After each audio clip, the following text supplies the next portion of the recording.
Hello and welcome back to Wendy's Way.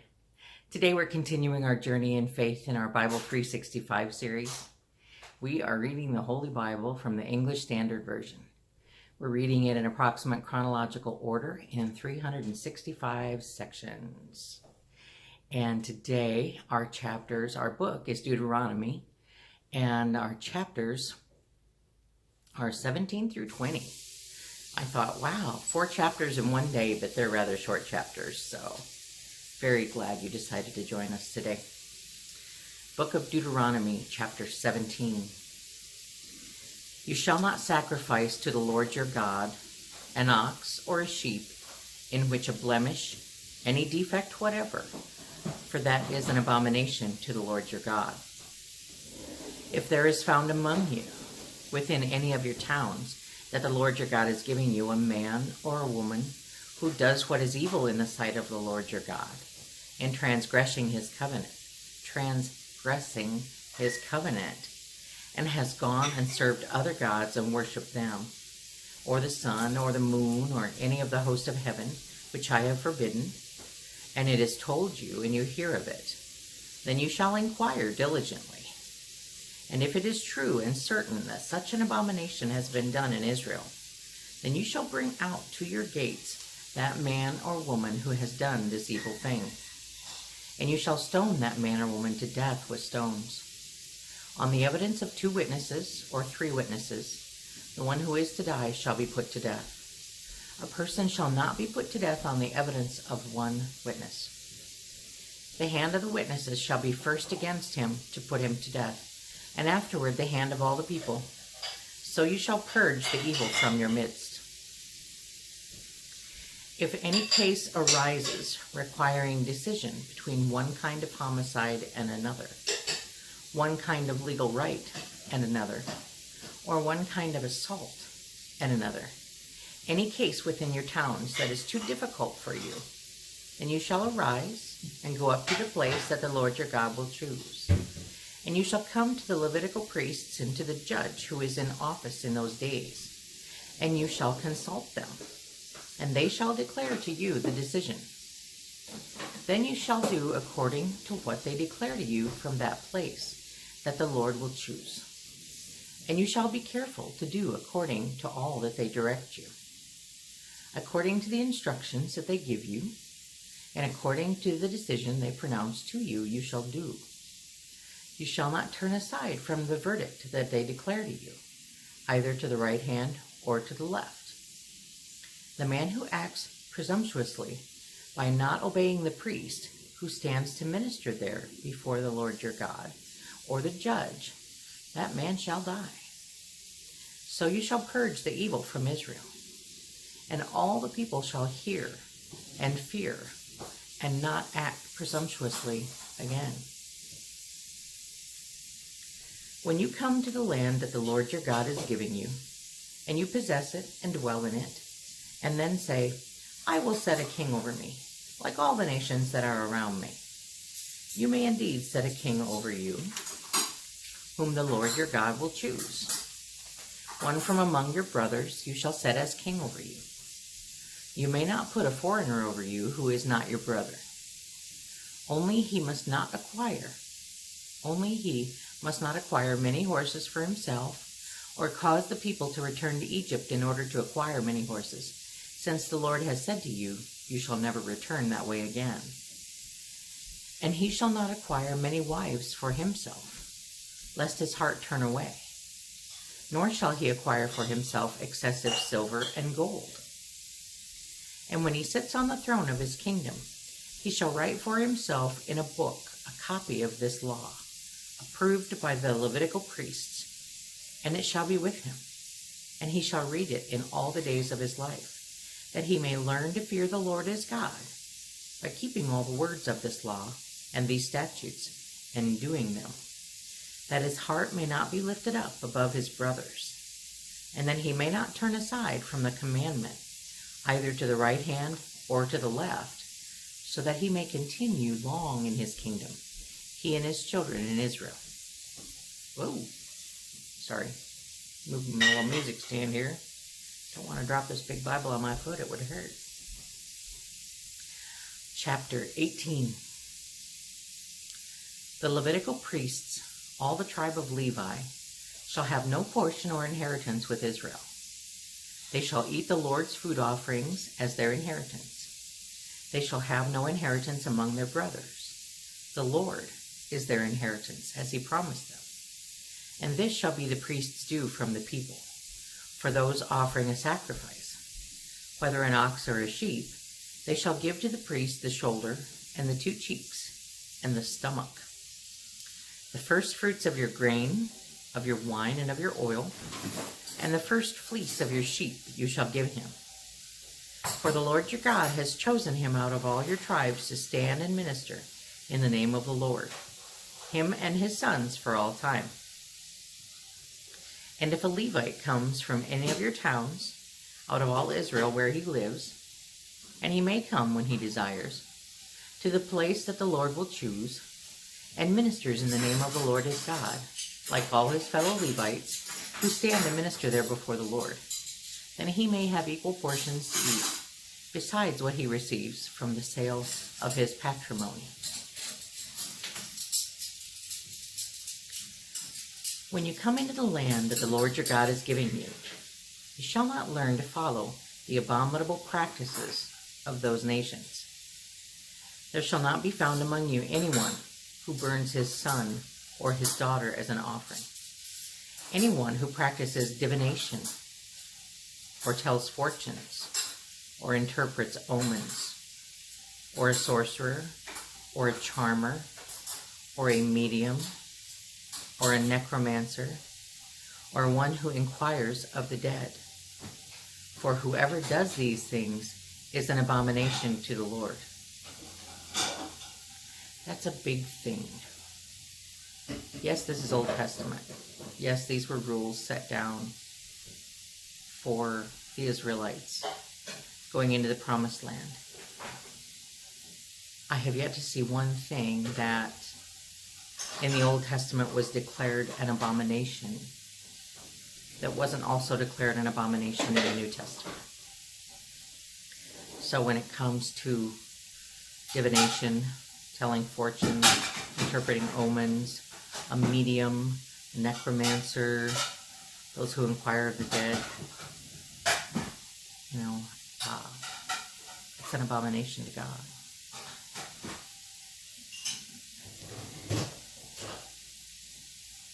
You shall be blameless before the Lord your God, for these nations which you are about to dispossess listen to fortune tellers and to diviners. But as for you, the Lord your God has not allowed you to do this. The Lord your God will raise up for you a prophet like me from among you, from your brothers. It is to him you shall listen. Just as you desired of the Lord your God at Horeb on the day of the assembly, when you said, "Let me not hear again the voice of our Lord my God, or see his great fire any more, lest I die." And the Lord said to me, "They are right in what they have spoken. I will raise up for them a prophet like you from among their brothers. And I will put my words in his mouth, and he shall speak to them all that I command him. And whoever will not listen to my words that he shall speak in my name, I myself will inquire it of him. But the prophet will require it of him, But the prophet who presumes to speak a word in my name that I have not commanded him to speak, or who speaks in the name of other gods, that same prophet shall die. And if you say in your heart, how may we know the word that the Lord has not spoken? When a prophet speaks in the name of the Lord, if the word does not come to pass or come true, that is a word that the Lord has not spoken. The prophet has spoken it presumptuously. You need not be afraid of him. Him passing his word through prophets, again, is something Old Testament. It is prior to the Messiah. All these things he's setting down are prior to the Messiah, because after Christ came, the Lord speaks directly to us through the Holy Spirit. Sorry, still working on my morning coffee. Morning by Morning, New Mercies Icy. One of my favorite cups. It's as big as my face. All right. Let's get back to it. Chapter 19. When the Lord your God cuts off the nations whose land the Lord your God is giving you, and you dispossess them, and dwell in their cities and in their houses, you shall set apart 3 cities for yourselves in the land that the Lord your God is giving you to possess. You shall measure the distances and divide into 3 parts the area of the land that the Lord your God will give you as a possession, so that any manslayer can flee to them. This is the provision for the manslayer who is fleeing there. This is the provision for the manslayer, who by fleeing there may save his life. If anyone kills his neighbor unintentionally, without having hated him in the past, as when someone goes into the forest with his neighbor to cut wood, and his hand swings the axe to cut down a tree, and the head slips from the handle and strikes his neighbor so that he dies, he may flee to one of these cities and live, lest the avenger of blood in hot anger pursue the manslayer and overtake him, because the way is long, and strike him fatally, though the man did not deserve to die, since he had not hated his neighbor in the past. Obviously, this, to me, speaks of where our current legal system comes from. This is manslaughter rather than homicide. No premeditation, anything like that. You know, it's 1st degree, 2nd degree, manslaughter, so on and so forth. You can see as you read through the Bible quite clearly in a lot of places where our current legal system comes from. Whether anyone else believes it or not, it's a pretty obvious reflection. Therefore I command you, you shall set apart 3 cities, and if the Lord your God enlarges your territory, as he has sworn to your fathers, and gives you all the land that he promised to give to your fathers, provided you are careful to keep all this commandment, which I command you today, by loving the Lord your God and by walking ever in his ways, then you shall add 3 other cities to these 3, lest innocent blood be shed in your land that the Lord your God is giving you for an inheritance, and so the guilt of bloodshed be upon you. But if anyone hates his neighbor, and lies in wait for him, and attacks him, and strikes him fatally so that he dies, and he flees into one of these cities, then the elders of his city shall send and take him from there, and hand him over to the avenger of blood, so that he may die. 1st degree murder, premeditation. Death penalty. Your eye shall not pity him, but you shall purge the guilt of innocent blood from Israel, so that it may be well with you. You shall not move your neighbor's landmark, which the men of old have set, in the inheritance that you will hold in the land that the Lord your God is giving you to possess. A single witness shall not suffice against a person for any crime or for any wrong in connection with any offense that he has committed. Only on the evidence of 2 witnesses or of 3 witnesses shall a charge be established. If a malicious witness arises to accuse a person of wrongdoing, then both parties to the dispute shall appear before the Lord, before the priests and the judges who are in office in those days.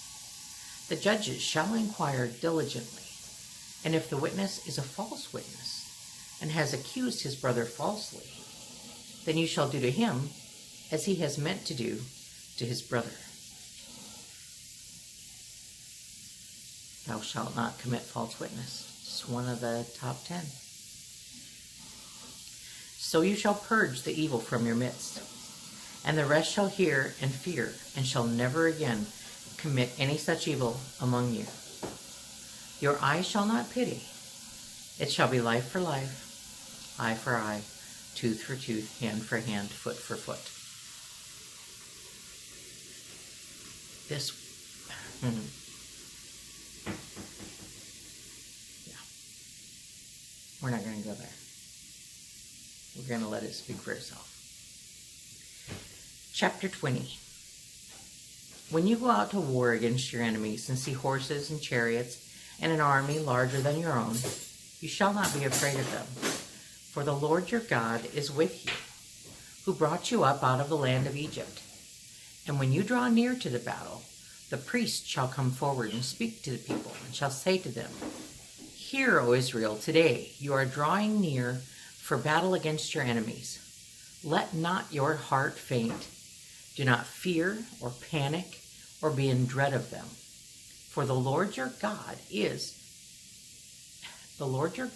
he who goes with you to fight for you against your enemies, to give you the victory. Then the officers shall speak to the people, saying, Is there any man who has built a new house and has not dedicated it? Let him go back to his house, lest he die in the battle and another man dedicate it. And is there any man who has planted a vineyard and has not enjoyed its fruit? Let him go back to his house, lest he die in the battle and another man enjoy its fruit. And is there any man who has betrothed a wife and has not taken her? Let him go back to his house, lest he die in the battle and another man take her. And the officers shall speak further to the people and say, Is there any man who is fearful and faint-hearted? Let him go back to his house, lest he make the hearts of his fellows melt like his own. And when the officers have finished speaking to the people, then commanders shall be appointed at the head of the people. When you draw near to a city to fight against it, offer terms of peace to it. And if it responds to you peaceably and it opens to you, then all the people who are found in it shall do forced labor for you and shall serve you. But if it makes no peace with you, but makes war against you, then you shall besiege it. And when the Lord your God gives it into your hand, you shall put all its males to the sword.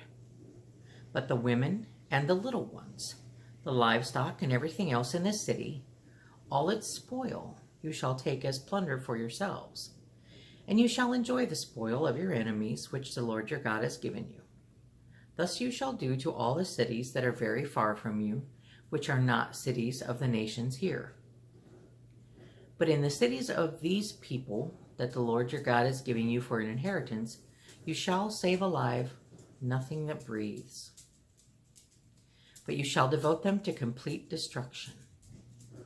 The Hittites and the Amorites, the Canaanites and the Perizzites, the Hivites and the Jebusites, as the Lord your God has commanded, that they may not teach you to do according to all their abominable practices that they have done for their gods, and so you sin against the Lord your God.